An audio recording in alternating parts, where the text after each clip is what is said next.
ইলিশা থেকে ছেড়ে যাচ্ছে, একদিকে কাত হয়ে গেছে ঢেউয়ের কারণে। তাসরিফ এক খুবই রিক্স নিয়ে হচ্ছে ছেড়ে যাচ্ছে হাতিয়ার উদ্দেশ্যে।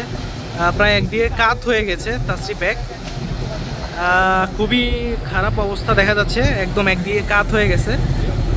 আল্লাহ না করে কোনো একটা দুর্ঘটনা ঘটে যেতে পারে যে কোনো সময়।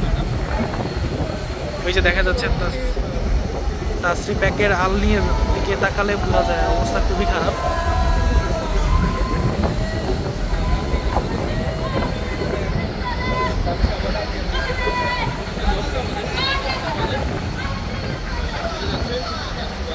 তাসরিফ এক প্রচুর গতিতে ব্যাক গিয়ার দিয়ে কিছুটা ব্যালেন্স করার চেষ্টা করছে, তাও একদিকে প্রায় কাত হয়ে গিয়েছে।